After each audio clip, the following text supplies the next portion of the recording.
And let's get started. Introduce myself. My name is Andrea Earl, and I'm a math teacher in Santa Ana, California. We're an inner city school with 98% Hispanic and like 96% free and reduced lunch. We have a huge incidence of COVID in our community, so we are still 100% online and probably will be there for a long time. For sure through January, probably through the end of the year would be my guess. Through a quirk of fate, I've been able to step out of the classroom this year, and I am working as a distance learning coach and a Canvas trainer for technically for my school, but really for the whole district. And it's been really fun because I've been able to share my my passion for technology and technology tools and student learning with a broader audience. And as I was telling Maria, I think EduProtocols are next best thing to sliced bread because they provide a framework that you can just keep reusing over and over and over again. Now, as far as EduProtocols, so today's agenda, whoops, there we go. I'm going to kind of go over the workflow of what Number Mania is, how it works. I'm going to give you a chance to be the student, participate in an activity. Then I'm going to share some examples, some tips, and there'll be plenty of time for questions. And all my resources will be available to you at the end of the presentation. If you have questions, please feel free to pop them in the chat. And as we get started, if you would be so kind as to pop in the chat what grade you teach, where you teach, and if you've ever used Number Mania before. Okay. All right. So Numbers Mania, or it should be Number Mania. It's a lesson frame that helps students create infographics. Now, I don't know about you, but I've tried infographics for years. I bet this is actually my 36th year teaching. And I've tried infographics and they've been a disaster. They've had no meaning, no content, no meat. They've taken forever. So for me, Number Mania was a game changer. It was a different way of looking at infographics, but also for students to create them. And they do come from EduProtocols Field Guide Book 2, okay, is where you're going to find this EduProtocol. All right, so overview. It's each student comes up with one number fact, just one. They share it in a Google form, or if you're a Microsoft school, Microsoft form. All that data is put together, so everybody's one fact is crowdsourced into one shared sheet. So then students have a lot of data that they can use to create a one-slide infographic. Let me kind of show you an example. This is an example from the American Revolution unit. I honestly don't remember who created these, and I'm sorry about that. This may be a teacher at my school, but I'm not 100% sure. But you can see the slide in the middle, but around the slide are icons that the kids use. Now, by providing the icons ahead of time, you're saving hours of kids, looking on the web for the perfect picture, right? Because we want to focus on the content. Let me show you a few examples. I'm just going to run through these really quick.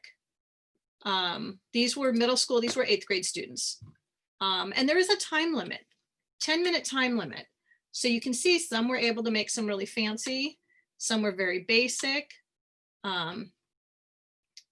Some got a little, so you can see all the different ways students were able to put together, and they all started with the same body of facts and the same icons. So you can see how they put them together in a lot of different ways. And you can see this person, excuse me, obviously spent a lot of time finding the background and never finished the task. So I do provide a rubric for students so that they focus on the content less than making it all pretty. But then at the end, if they want to go back and make it pretty, obviously, I'm not going to tell them no, but we're looking for the facts. Okay. And the idea is that the number should tell a story. All right. All right, so we're going to go ahead and try create a number Mania activity. So I'm going to post a link in the chat. So you're going to want to open this in a second tab. And this is to my Number Mania notebook. And this is a lesson framework that you can, a template that you can use with your students later on by just changing out the content. But all the directions and everything are there. Okay, so go ahead, I'll give everybody a minute to make a copy. You'll notice it's a forced copy. For those of you that haven't done forced copy before, if you look at the link I put in the chat, usually when you share a link with somebody, it says edit and there's a bunch of stuff after. If you delete everything up to and including the word edit and put the word copy instead, that's called a forced copy. They have to make a copy of it. And that saves the problem of, can you share this with me? Right? All right. So everybody's got a copy? All right, we're going to go ahead and walk through it now. So let's start with the 4 steps. Step number 1, you're going to gather information. So I provide the students with, well, okay, let's gather information. Step 2, they're going to complete the form. Step 3, you're going to review all the shared facts. And step 4, you're going to actually create the infographic. So if you look on the next page, oh, and I left, there's space on the left-hand side for you to edit, add your own notes, okay? That will help you. All right, so our topic today is coffee. Whenever you start a new tool, and Number Mania is a tool, you wanna have content that's super accessible and super relevant to the kids and low cognitive demand. So I picked coffee because I figure we all have some kind of visceral reaction to coffee, whether we love it or hate it. Everybody has some kind of connection. So I've given you 3 articles about coffee. Let me put the link back here. So if you, excuse me, you could also include videos for the students to watch. Go ahead and pick one of those articles. You're going to go ahead and read it. And on the second page, you're going to fill out the form. You need to pick one statistical fact, just one, to enter on the form. Let me show you the form a little bigger for a moment, okay? Oops, hang on. All right, so, oh, what happened? That did not work, there we go. All right, so the way you fill out the form is you have one number, whatever that number is. You then have the description of that number, and you don't include the number in the description. And then go ahead and you can just copy and paste the URL and your name. So for example, if I wanted to say, talk about the participants in this session, I would say 9 is my number. And then the description would be participants in this session. If it's percent, it would be 20 would be the number, and then percent, whatever would be part of the description. Some teachers do separate the percent from, the unit. So they would have 3 things the kids enter: the number, the unit, and the description, but I decided to include them together. So go ahead and take a minute, read one of the articles. I do set a timer for the kids. I give them 5 to 10 minutes, depending on, the length of the articles I want them to read. And then when you're done, go ahead, please, and enter your data in the form, okay? And I'm not going to set a timer, but.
Uh-oh.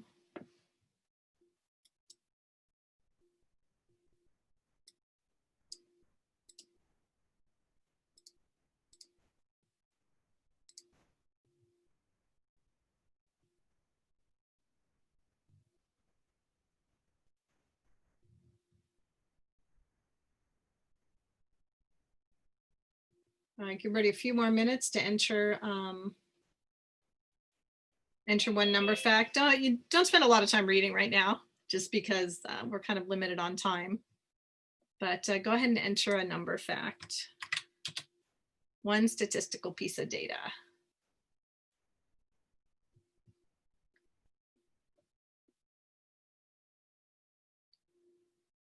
So I just put the link in the chat so that you can get this workbook. I didn't mess this up.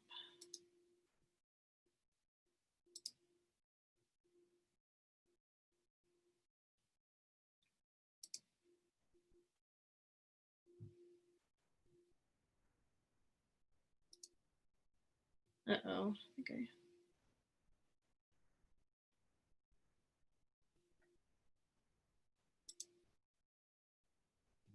All right, good.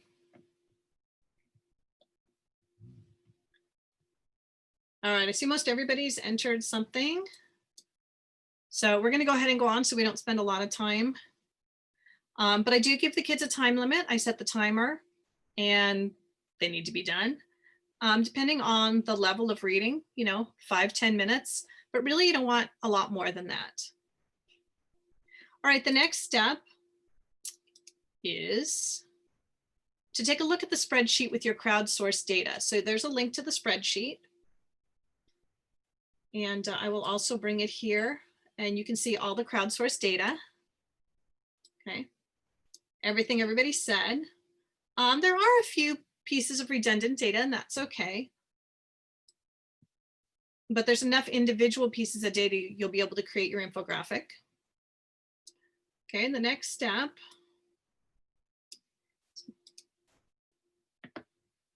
is step 4.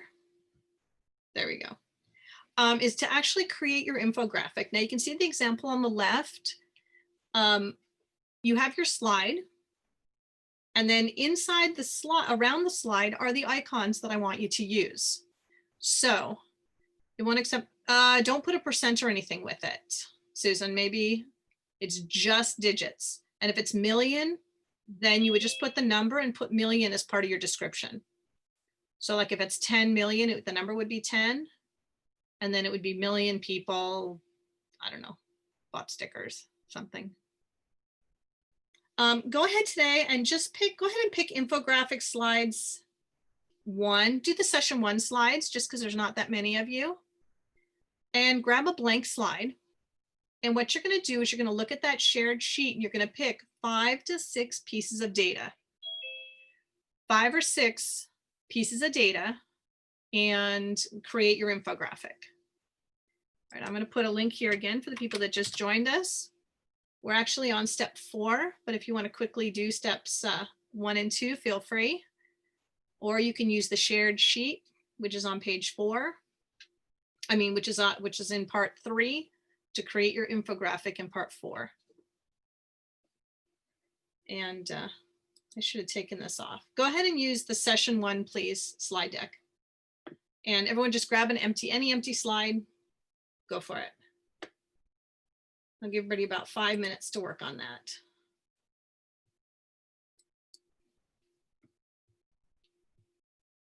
So any empty slide.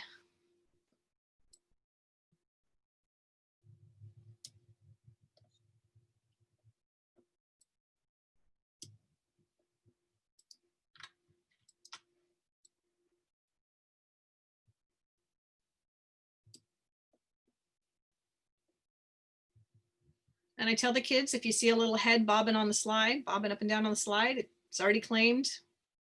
I also tell the students, put your name first thing on your slide. As an option, if you'd like to collaborate with other people in this session, you can go ahead and put your content area and either an email or Twitter handle on there as well. And that way other people in the session that would like to collaborate will know how to reach you. We'll give everybody a few minutes to work on that.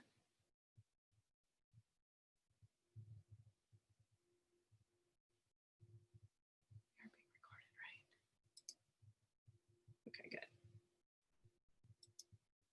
All right.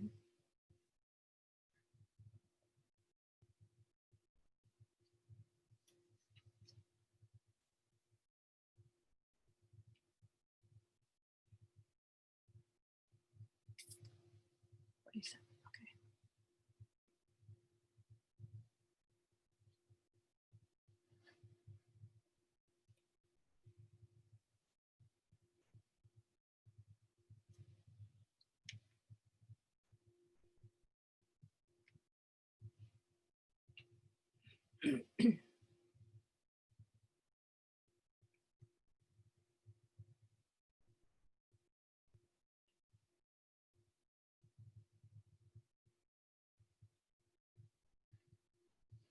Okay, give about 2 more minutes. The session 1 slides are on under part 4 in the presentation I shared with you. You just click on the link.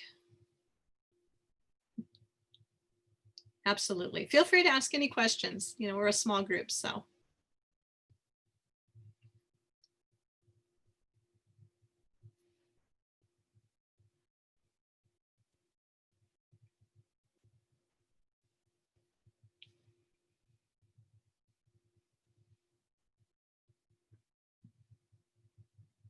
All right, I see people working. Don't worry about getting it all pretty. Some of you are working on making it all beautiful right now. Don't worry about beauty. Content before beauty. You've got only 1 minute left. See if you can get done. And you can literally copy and paste the from the spreadsheet and then fix it up.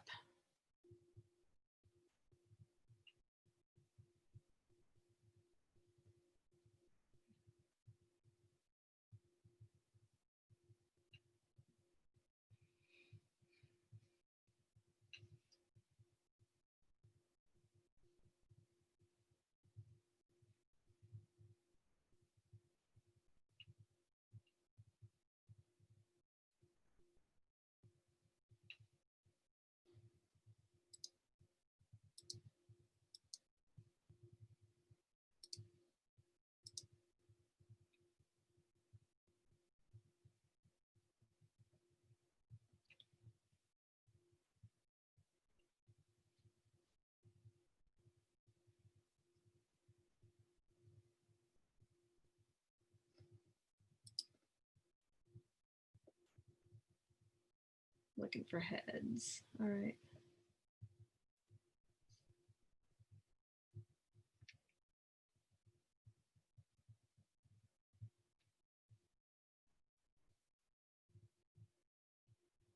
$11:15. Okay.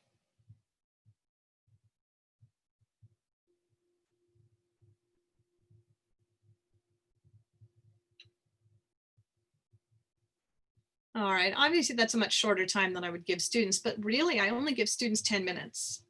And at the end of 10 minutes, I literally change the share settings on the slides so they can view only. I, of course, give them, you know, a 5-minute warning. You should be halfway done. You should have 3 facts by now, right, at the halfway mark. But then at the end of the day, I will open it up. And so anyone that wants to, you know, pretty up their slide is welcome to do that. But I really want them to focus on the content over, you know, the design when they get started. All right, questions?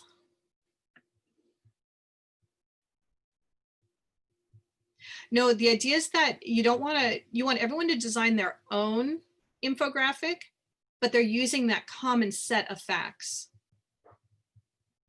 Okay, rather than everyone contributing to one slide. I do show the students some examples. I always show them examples from not the content they're doing, so they don't copy, but just so they can kind of get an idea of what it might look like. I want to go ahead and share with you a couple things. First, There we go. All right, so here's a few that were done by you guys. Oops. The way I'm sharing is kind of weird. All right, so here's some, and you can notice the icons are still around the outside, which is fine. There's somebody who fancied it up a little bit, which is great. Oh wait, go back up. There we go. But not necessary, right? They don't need to, it doesn't need to be fancy, okay? And when they see other people's, they might get some ideas. This one is very simple and very straightforward. Only 2 colors, so visually very appealing. This one looks good too. And this is just fine. This is perfect. I do give the kids a rubric, and literally it says, you know, 5 to 6 fact, 5 to 6 numbers, 5 to 6 descriptions in an organized manner. And I don't really tell them what organized means. But then I give them, just a couple points for visual presentation. So, you know, the person that did the nice background is not going to get any more points than the person who didn't, because that's not what's important. This was a nice background, but I might talk to this person about how to make the background transparent, or, you know, reduce the or increase the transparency, right? This person had a little more time, but again, just very nice design. And as students see other people's work, they're going to get some ideas. This person also, I might mention maybe transparency, maybe how they might like to make the text bigger, you know, in a future iteration, but they're still going to get the same points as everybody else because they followed the directions, right? And they have their facts. Okay. So you have access to this deck, so you can look at it later. Students might see this one and they're going to go, hey, how did they get the numbers and to tip? And that's another little conversation. But anyway, you get the idea. So there's the example. Now I want to show you one more thing. At the bottom of your slides, you have these little 6 dots. And this is called the slide sorter. But what it does is it lets you see, let's go up higher, everybody slides at one time. This is a game changer for distance learning, although I used it in the classroom even before, because then I could see what every student was doing. Because even when I'm walking around the classroom, it's hard to see, right? And I might say, Johnny, you need to get moving a little bit. You know, you're down to 3 minutes. But just a great way to see who's doing what. And if you see 2 heads on one slide, you might say, hey, Susan, I see somebody else on that slide. You might want to go pick another one. In elementary, I know teachers will assign slides. So if you're in elementary and you number your kids, when I taught elementary, I always numbered, you know, every kid had a number. That was their ruler, their calculator, their scissors, everything was numbered. I give them the same slide number, right? Means I can't have a title slide, but that's okay. I put my title slide at the end and move it up, you know, when we're done.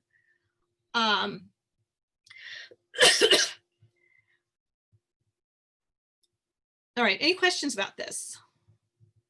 You know what? I did not put the rubric here, Susan. I will find it and I will add it to this to the presentation. Since I'm giving you the share link for my whole presentation, I will add it. Yeah, I can't believe I forgot it. So I will add that in. Thanks for reminding me. Facts per slide, just 5 or 6. Keep it simple. Keep it simple. And the first time you do it, I think I said this at the beginning, you pick an easy content, something that's super accessible, super high interest, because you don't want to teach a new skill and new content at the same time. You separate those. So when I did this with my class, I did coffee for the first one, and then I let them pick their second topic, which they picked donuts. So they did donuts for the second one. And then I brought donuts into school the next day just for fun. The third one I chose, which was about our school, and they had to collect data about our school. And then COVID hit and we weren't able to do it any further. I had a different class and they picked ice cream for their second one. So they weren't all the same, but that was okay. All I had to do was find the articles, and I made the form fancy for you, but my form just usually says Mania data collection. That's it. And I use the same form. I just attach it to a new spreadsheet. So I don't even recreate the form for each rep. And that's kind of the whole idea, is you do multiple reps of whatever EduProtocol you're introducing with low level content. Then you can actually, then you start introducing your content. So I want to show you some examples of content.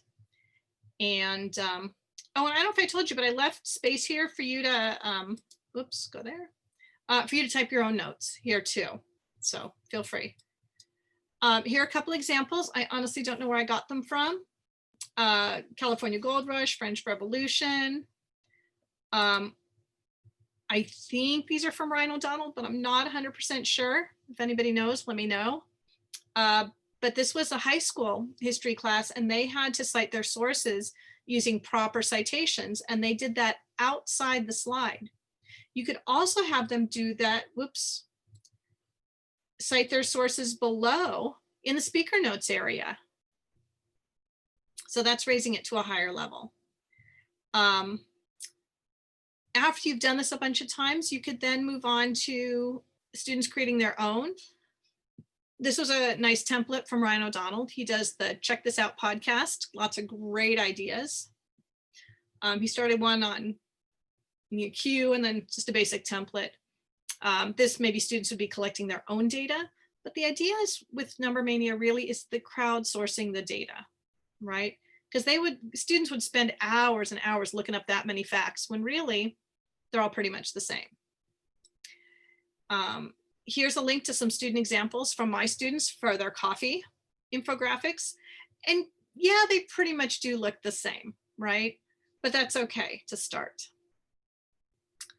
All right, questions. Ryan O'Donnell, it's called Check This Out. Isn't that a great name? They keep going, check this out. I love it. Yeah, someone asked me, one of my teachers is like, oh, Andrea, how do you know so much? I'm like, I listen to podcasts. I go to conferences. I talk to colleagues, you know, nothing magical about it. And then I try it and I sometimes fail, but then I try it again. And the nice thing about EduProtocols is the whole purpose is the reps. You do the same thing over and over again, and you just keep upping the content. Someone in the last session asked about for elementary. You just have elementary text that the kids are reading, right? You could have second grade reading level, or you could have high school reading level, and that's going to change the complexity of the task for your class, for your age group. The other nice thing is you can differentiate for students. You can have simpler texts. You can have more complex texts for your higher and struggling readers. You can have videos as part of your input, right? I like to get my texts mostly from, we do Newsella because we have a subscription, Discovery. I think we have Britannica online. So I try and find sources that my students have access to that are, you know, student-friendly sources. And sometimes our textbook is a source as well. And I want to give them a multiple, because that's where the choice comes in. You give them 3, 4, 5, 6 sources, and they all pick something different. And they're going to get different information. You do have to make sure there's different information. But really, that's the only prep you have. It's finding the sources, linking the sheet, linking the slides. That's it. Also, we're a Canvas school. So while you can use this template that I provided, you can just change the content, change the links, and you're ready to go. All the tabs work if you're in present mode. So you could even publish to web and give the students that link, the publish to web link. Because we're a Canvas school, I actually embed these in Canvas pages.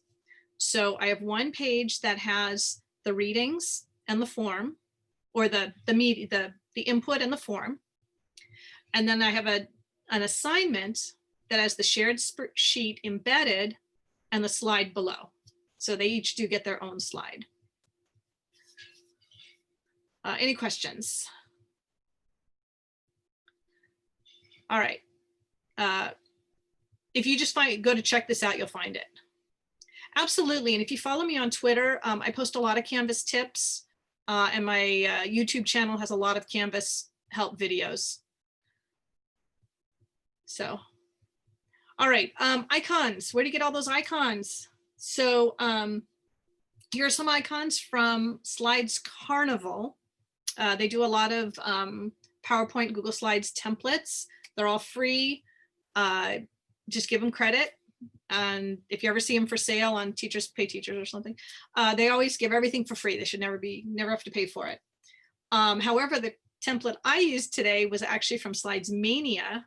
I totally love her stuff. She does it for free. It's just her hobby, and just amazing templates.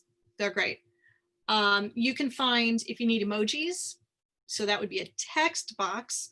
Emojipedia has every emoji you could possibly want. You can search for whatever you want. The ones I used for the coffee is from the Noun Project. I like the fact that they're just black and white, right? Monochromatic, so that the kids don't spend a lot of time hunting for pictures. And then there's also Flat Icon. Those are my favorite sites to get icons. Questions? You're welcome, Kimberly. And I'm going to spell, I think it's Ryan O'Donnell. I think that's how you spell his name. Donnell. No, maybe not. 2 N's. I think I linked him here. 2 N's. Yep. Sorry. Ryan O'Donnell. But if you just look for, check this out under your podcast, whatever app you like, you'll find him. Okay. So again, this came from the EduProtocols Field Guide, Book 2. They are coming out with a new edition, a math edition, with, as a math teacher, I'm kind of excited about. Keep following us. Join Kim's Facebook page, or like the Teach Better, Work Less, because we're all working so hard right now that we need more. We need more tools like this to help us work less. Because with the EduProtocols, once the kids understand the protocol, you can pop any content in there you want. You can pop in your science, your social studies. Math is actually the least, the least of it, right? You can pop in anything. You could do it from a literature book that you're reading, right? Okay, follow me on Twitter. I said that, The Digital Teach. And I think I'm done. Any questions?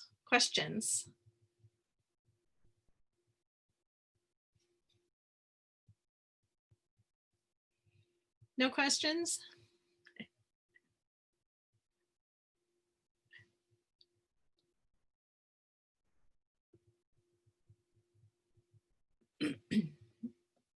And everybody got access. Oh, let me give you the link to this presentation. So let me add that here.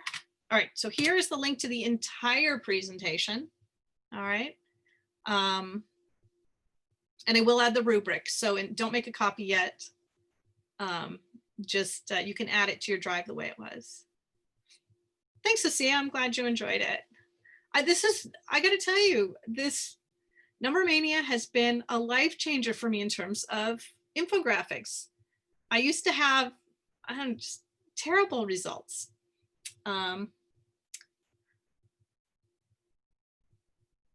Thank you. I'm glad you liked it, Kenna. Oh, and someone asked earlier, what about for the older kids? And aren't kids just grabbing any number and popping it in? Well, yes, at the beginning they are. They're just gonna, and the numbers, they'll just be kind of random. But as you repeat, do more reps, you start focusing on the content. You also have to start focusing on the fact that the numbers should tell a story. And then you can have kids share their stories through Flipgrid or through the media recorder in Canvas or whatever your favorite, tool is. The kids start telling their stories and teaching others. One of the social studies teachers that I work with was doing, I can't remember what he's doing, a unit on the Constitution. And so we had the kids create, gather their facts and data and their shared facts. But then and then create their infographics, but their infographic had to tell a story. So it couldn't be just random, there's this many amendments, there's this many clauses, there's this, they had to tell a story. So they had to really go through the facts and pick out what was important and what would tell the story, some aspect of the Constitution. And so what they came up with were very different stories. But of course, the first one they did were all pretty much the same. So someone else had them do battles of World War II, and they could pick any battle they wanted. And they had to find facts. And he crowdsourced all of his classes. So he had 5 classes that all did whichever battles they wanted. But then he sorted the sheet by battle, and he let the kids pick one battle to create their infographic on. And then they shared. So, he had what, 30 times 6, so 300 facts or 180 facts, whatever. I think he had them get 2 facts each on 2 different battles, but then they could pick their battle, and then they created, their infographics. So then they were very different. So yes, they're all going to look alike to start. That's okay. But as you repeat, you then up, you up the expectations. So any other questions?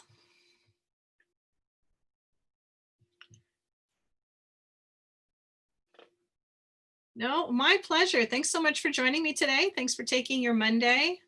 I know a lot of us are on vacation this week, but appreciate you spending a little of your time with me. I hope I gave you a little value for your money. No, I'm not going to work all week. I have a little homework for a class I'm taking, but that's all I'm doing. Yeah.